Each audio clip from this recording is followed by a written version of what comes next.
Hello students. आज हम conditional probability पर डिस्कशन करते हैं और देखते हैं कि कंडीशनल प्रोबेबिलिटी के कौन कौन से क्वेश्चंस इंपॉर्टेंट हैं, वो हम आपको बताएंगे। एनसीईआरटी में कौन से क्वेश्चंस बढ़िया है, इंपॉर्टेंट है। तो देखो, कंडीशनल प्रोबेबिलिटी से पहले हम समझ लें कि प्रोबेबिलिटी पे किसी भी इवेंट के होने की जो प्रोबेबिलिटी होती है वो 0 से 1 के बीच में होती है। बाकी आप प्रोबेबिलिटी, इवेंट और वो सारी चीज़ तो जानते हैं, उन चीज़ों को तो बताने की जरूरत है नहीं।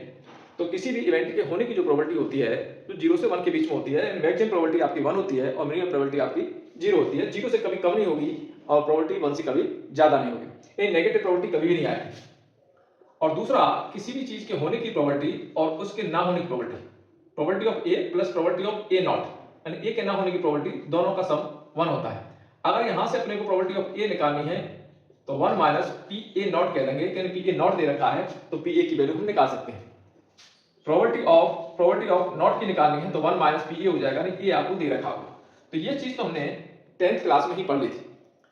और हमने क्या पढ़ा था, 11th में हमने पढ़ा था कि probability of A union B, union of A और बी। तो ये क्या था, probability of A plus probability of B minus probability of A intersection B. इस एंड का मीनिंग आप जानते हैं, इंटरसेक्शन का मीनिंग यानी एंड होता है और यूनियन होता है। Probability of A union B यानी probability of A at least one of them. ऐसा भी कह सकता है कि probability of at least one of them, तब भी probability of A union B की ही बात कर रहा है। यहां एक चीज और आ जाती है, इफ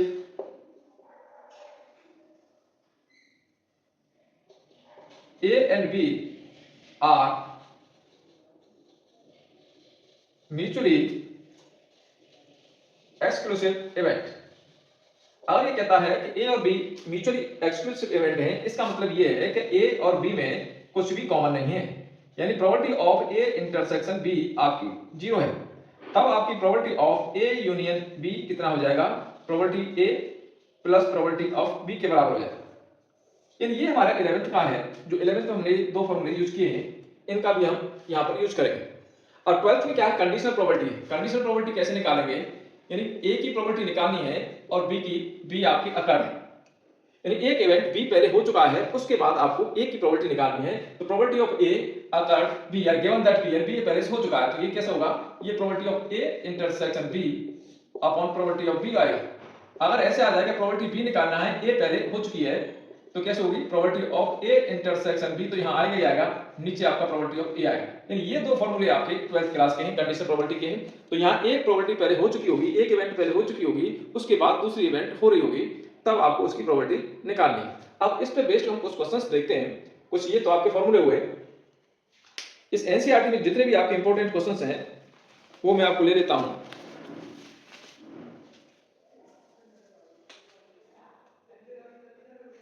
जैसे ये दे रखा है, twice probability of A is equal to probability of B is equal to 5/30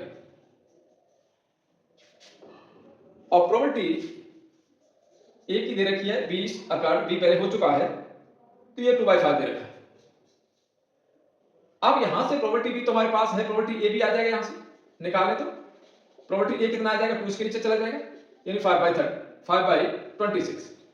तो ए आ गया, ये हमारे पास बी हो गया, ये आपके पास ए की निकालनी है। अब निकालना क्या है, प्रोबेबिलिटी निकालनी है आपको ए यूनियन बी, यानी ए यूनियन बी निकालना है। तो इसके लिए probability of A plus probability of B चाहिए minus probability of A intersection B चाहिए। अब हमारे पास ये है, ये नहीं, ये कहां से आएगा, ये वाली चीज देगी। अब ये कैसे देगी प्रोबेबिलिटी, तो ये है अपने पास, इसकी वैल्यू दे रखी है 2/5, तो इसकी वैल्यू तो 2/5 इज इक्वल टू, ये आपको निकालना है ए इंटरसेक्शन बी निकालना है, और प्रोबेबिलिटी बी अपने को गिवन है, तो प्रोबेबिलिटी बी दे रखा है 5/30, ये 5/30। तो यहां से अपनी वैल्यू निकल जाएगी, इस मल्टीप्लाई कर देंगे, probability of A intersection B आ जाएगा 2/5 इंटू 5/30। 5 से 5 गया तो 2/30 आ गया।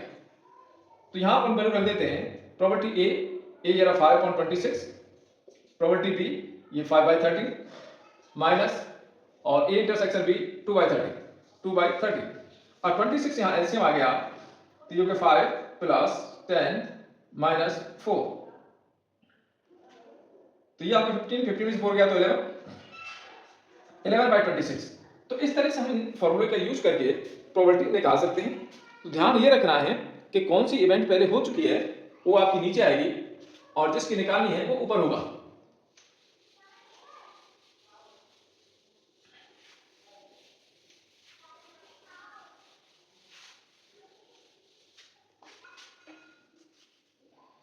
जैसे और एक क्वेश्चन समझते हैं, a coin is tossed 3 times. एक कॉइन को हमने 3 टाइम्स टॉस किया तो सैंपल स्पेस कितने बनेंगे? या तो ऐसा हो सकता है तीनों बार हेड आ जाए, या ऐसा हो सकता है कि तीनों बार टेल आ जाए, या ऐसा हो सकता है कि हेड हेड टेल हो जाए, हेड टेल हेड हो जाए और टेल हेड हेड हो जाए। यानी टेल को हमने एडजस्ट किया, पहले लास्ट में रखा, फिर बीच में किया, फिर आगे किया। ऐसे ही हम हेड को करेंगे तो head head tail tail tail head. अब टेल वाला करेंगे टेल टेल हेड, अब टेल हेड टेल और हेड टेल टेल। तो ये हमारे 8 केस बन गए जिसमें अपन किसी एक कॉइन को 3 बार उछाल रहे हैं। तो ये आपके 8 केस बनेंगे। अब ये क्या कह रहा है कि ये है हेड ऑन थर्ड टॉस। ये इवेंट है head on third toss, third toss. और एफ है heads on first toss, heads on first 2 tosses. तो प्रोबेबिलिटी आपको निकालना है, ई की निकालनी है, एफ ही सेकंड। ई की निकालनी है और एफ पहले हो चुकी है। तो इसका मतलब ये हो गया कि प्रोबेबिलिटी ऑफ ई निकालना है, एफ ही सेकंड। तो probability of E intersection F upon probability of F, ये चाहिए। अब क्या चाहिए? दोनों में कॉमन चाहिए। पहले हम देखते हैं कि head on first third toss, head on third toss. तो थर्ड पे हेड आया, थर्ड पे कहां आया? एक इसमें आ रहा है। तो ई के जो केस हैं वो इस तरह से बन गए, हेड हेड हेड, और हेड आपका यहां पर भी आ रहा है थर्ड टॉस में, हेड टेल हेड, और एक यहां आ रहा है टेल टेल हेड। ये तो ई है। एफ क्या है? एफ को समझते हैं। एफ है हेड्स ऑन फर्स्ट 2 टॉस। पहले 2 टॉस पे हेड आए, तो देखो इसमें आ रहा है, तीनों पे आ रहा है, पहले 2 पे आ रहा है और पहले 2 पे यहां पर आ रहा है हेड हेड टेल, और फर्स्ट 2 पे कहीं नहीं आ रहा। अब इन दोनों में कॉमन कितना है? ई और एफ में कॉमन। ई और एफ में कॉमन देखें तो आपके पास ये एक ही कॉमन है, यानी हेड हेड हेड, ये कॉमन है। तो इसकी प्रोबेबिलिटी कितनी हो गई? Probability of E intersection F equal to गया 1 केस है, और टोटल केस कितने हैं? 8 हैं। तो नीचे 8 आ गया। अब क्या चाहिए? प्रोबेबिलिटी ऑफ एफ चाहिए। एफ में कह रहा है हेड्स ऑन फर्स्ट टॉस। तो पहले 2 टॉस पे हेड आए, तो एक केस ये है अपने पास में, तो इसमें भी तीनों आ रहे हैं, यहां भी 2 पे आ रहा है, बाकी कुछ नहीं आ रहा। तो इसकी प्रोबेबिलिटी कितनी होगी? अगर हम प्रोबेबिलिटी ऑफ एफ निकालते हैं तो ये आपके 2 केस हैं और टोटल है आपके 8, तो 2/8। अब इसमें इसको रख देते हैं। तो प्रोबेबिलिटी ऑफ ई निकालना है, एफ इज अकर। तो यहां आपके प्रोबेबिलिटी ई इंटरसेक्शन एफ, ये 1/8 है, और ये आपका 2/8 है। 8 से 8 गया, प्रोबेबिलिटी 1/2 आ। तो इस तरह से हम प्रोबेबिलिटी निकालेंगे। और देखें इसका, इसी का दूसरा केस देखते हैं।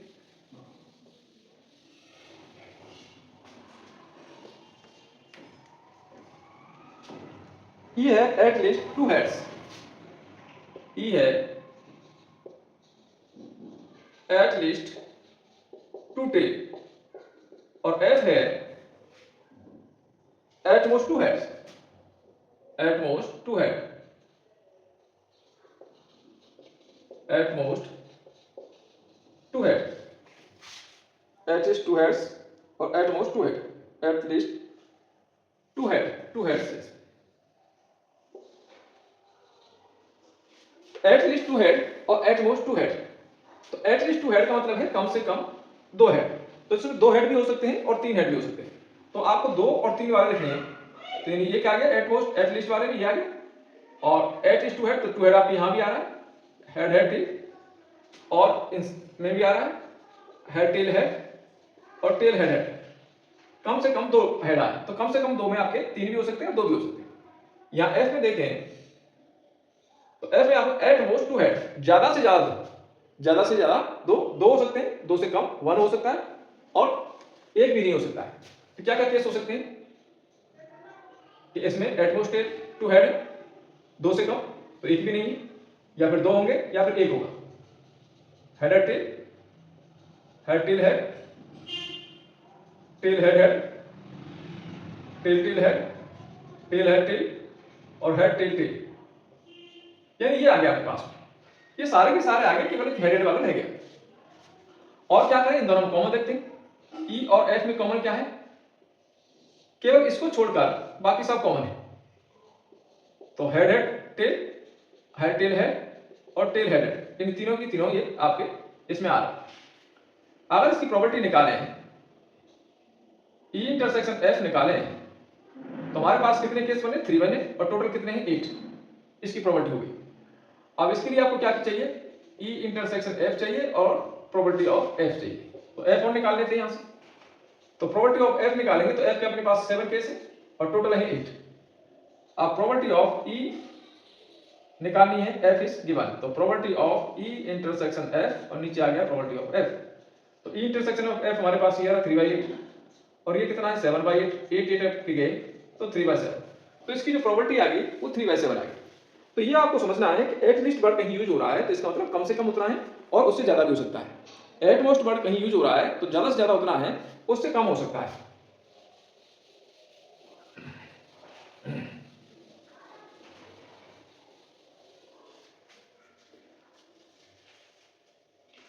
और समझते हैं इसका क्वेश्चन।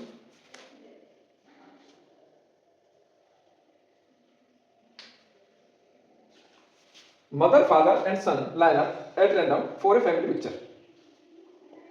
मदर फादर और सन एक लाइन में खड़े फैमिली पिक्चर में।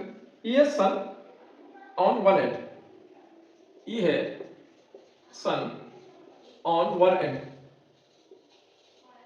और एफ है father in middle, father in middle. Mother father and son line up at random for a family picture. तो पहले तो ये खड़े कितने तरीके से हो सकते हैं? सैंपल स्पेस बनाना। तो सैंपल स्पेस में ऐसा हो सकता है कि पहले फादर खड़े हो, फिर मदर हो, फिर सन हो। ऐसा हो सकता है फादर हो, सन हो, फिर मदर हो। ऐसा हो सकता है कि मदर पहले खड़ी हो, फिर सन हो, फिर फादर हो, या मदर पहले खड़ी हो, फादर और सन। ऐसा हो सकता है कि सन पहले हो, फिर फादर मदर और सन मदर फादर। यानी ये आपके तरीके हो गए। 6 तरीके से एक लाइन में खड़े हो सकते हैं। तो टोटल सैंपल स्पेस आपकी 6। अब ये कह रहा है सन ऑन वन एंड, सन एक एंड पर है तो ये कहां पर है? सन ऑन वन एंड, सन आपका वन एंड यहां पर भी है और एक सन आपका वन एंड यहां पर भी है, यहां भी आपका सन वन एंड पर है। तो अपने पास कौन कौन से बनेंगे? फादर मदर सन, और यहां आ गया आपका मदर फादर सन और सन फादर मदर और सन मदर फादर। या एफ में क्या कह रहा है?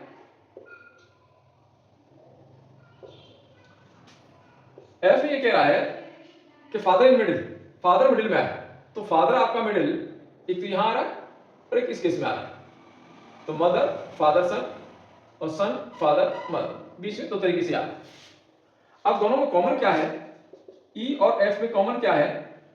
ये वाला केस मदर फादर सन यहां पर भी है, यहां भी है, और सन फादर मदर यहां पर भी है। तो मदर फादर सन फादर मदर, ये दोनों ही आपके कॉमन है। तो इसकी प्रॉपर्टी कितनी होगी? तो इसकी प्रॉपर्टी हो गई ई इंटरसेक्शन एफ आ गया 2/6। टोटल कितने? 6। और क्या चाहिए?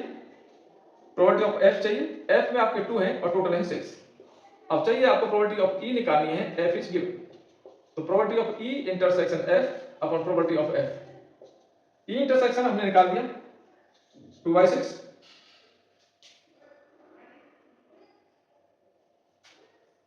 और प्रॉपर्टी ऑफ एफ कितना है? ये भी 2/6। तो प्रॉपर्टी इसकी 1 आ गई। देखिए नेक्स्ट क्वेश्चन और देखते हैं। A black and a red die are rolled. एक ब्लैक और एक रेड डाई को हमने रोल किया तो वहां पर टोटल केस कितने बनेंगे? 36 बनेंगे, क्योंकि 2 डाइस को हम रोल कर रहे हैं। अब ये कह रहा है find the conditional probability of obtaining some greater than 9। यानी सम कितना आना चाहिए? 9 आना चाहिए। Given that the black dye resulted in 5, जबकि ब्लैक डाई पर रिजल्ट कितना आता है? 5 आता है। तो सम ग्रेटर देन 9 आना चाहिए, इसकी प्रोबेबिलिटी निकालनी है आपको। तो ये मान लेते हैं हम कि जो सम है ग्रेटर देन 9 आता है, सम ग्रेटर देन 9 आता है। तो ये केस कितने हो सकते हैं? ग्रेटर देन 9 तो 10 आएगा। 10 कैसे आएगा? यानी दोनों पे 5 5 आए, या 6 4 आए, या 4 6 आए। 11 आ सकता है। 11 कैसे आएगा? 5 6 आए, 6 5 आए, और या 12 आ सकता है कि दोनों पे 6 6 आए। इस तरह से हमारे ग्रेटर देन 9 आ सकते हैं, किसी दो डैश को थ्रो करते हैं। बी है ब्लैक डाई पर रिजल्ट 5 आए, black dye resulted in 5, black dye resulted in 5 यानी 5 आए, A5। तो ये कैसे कैसे आ सकता है? तो ब्लैक पे 5 आया और रेड पे 1 आया, ब्लैक पे 5 आया, रेड पे 2 आया, ब्लैक पे 5 आया, रेड पे 3 आया, यानी ब्लैक पे तो 5 आए, रेड पे कुछ और नंबर आ सकता है, तो रेड पे 1 से लेकर 6 तक कुछ भी नंबर आ सकता है। तो ये हमारे बी के केसेस बन गए। अब इन दोनों में कॉमन क्या है? ए और बी में हम कॉमन देख लेते हैं। कॉमन क्या है? एक तो 5 कॉमन है, दोनों में 5 है, एक 5 6 यहां पर भी है और 5 6 यहां पर भी है, 5 6 कॉमन है, ये दो कॉमन है। तो प्रॉपर्टी निकालेंगे अगर ए इंटरसेक्शन बी, तो ये हो गई 2 और टोटल है 36, टोटल हमारे 36। अब प्रॉपर्टी चाहिए किसकी? प्रॉपर्टी ऑफ ए की निकालनी है, ग्रेटर देन की बी इज गिवन, ऐसे कह रहा है, बी पहले हो चुका है, तो property of A intersection B और नीचे आ गया प्रॉपर्टी ऑफ बी। तो ए इंटरसेक्शन बी हमने निकाल दिया 2/36 और प्रॉपर्टी बी कितनी है? बी हमारे पास ये पूरा भी है, तो अगर यहां से प्रॉपर्टी बी देखें तो ये 6 है और टोटल है 36, तो ये आपके पास हो गई 6/36, 36 कैंसिल, ये आ गया 2/6, ये भी कैंसिल, तो 1/3, तो इसकी प्रॉपर्टी आ गई 1/3। तो लैंग्वेज में थोड़ा सा समझना है कि किसकी प्रॉपर्टी निकालनी है, क्या गिवन है, गिवन वाला नीचे आएगा और निकालनी है वो ऊपर होगा।